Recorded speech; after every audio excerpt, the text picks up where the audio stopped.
me.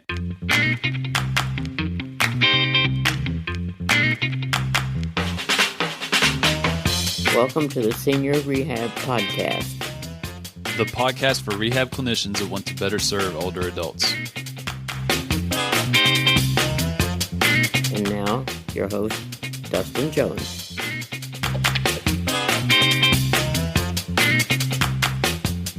Hello, friends. Welcome to this week's short. Today's short comes from Rhea Schmidt. She writes at physiolosophy.net. She wrote a post titled Establishing a Connection, Power Questions. It was written on May 8th, 2016. Don't ask questions just to be friendly and personable. Ask the right questions. Use the answers to guide your approach and build a connection. On my very first day at my very first job, my boss, an experienced clinician and businesswoman, sat in with me on my first initial evaluation. She was complimentary of my efforts, but told me, the best advice I've ever received is to learn at least two things about the patient that has nothing to do with why they're seeking physical therapy. I implemented this and ran with it. Looking back, there's so much more to the subjective interview than I originally thought. How many times have you been confident that you have the knowledge and skill necessary to help your patient, only to find that the patient never returns for a second visit or trails off within the first 3 visits? Unfortunately, this has happened to me and will probably happen again. After a few years of seeing 10 to 12 patients per day, I found that I was getting more efficient at picking up on the personality traits, tendencies, and psychosocial barriers of my patients. Along with the standard subjective questions, there are some questions that I believe can provide great insight into what our patients value, what motivates them, how easily they integrate new habits, and how sedentary or active they may be. I call these power questions. As a student, I remember learning in our differential diagnosis course certain questions that had more bang for your buck, as they would assist with ruling in or out the involvement of human systems. I believe that the same can be developed to reveal behavioral tendencies and constraints. The following is a list of power questions that I use along with what they may reveal. Number 1, what do you do for a living? Someone's career can provide a lot of information about them. Are they a boss? Are they used to taking directions, orders from others? Do they prefer working solo or as part of a team? Are they left brain dominant? Do they work with numbers and empirical data? Are they right brain dominant? Do they create things on their own? Number 2, what is your daily routine like? How active is this person? Do they stick to a strict routine? Do they march to the beat of their own drum?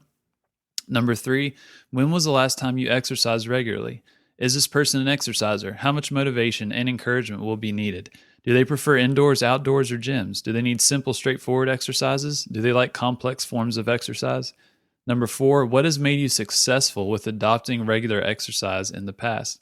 What does this person need to set themselves up for success? Are they self-motivated? Do they need external accountability? Do they need their tools to be logical or meaningful? Are they goal-driven? What if they've never been successful? Number 5, how is your sleep? Is this patient well-rested? What is their stress level? Does pain play a role? What keeps them up at night?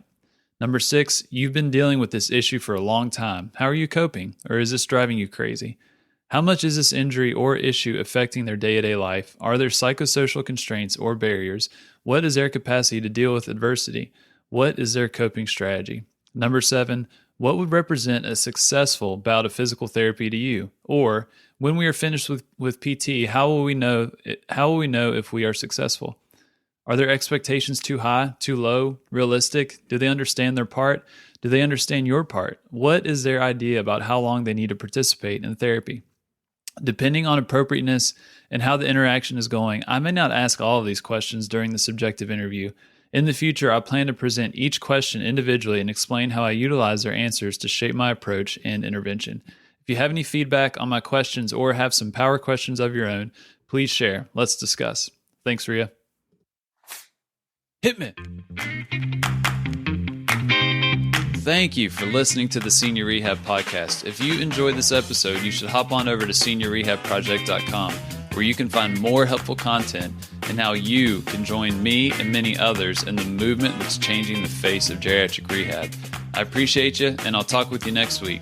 But in the meantime, do not forget to stay funky.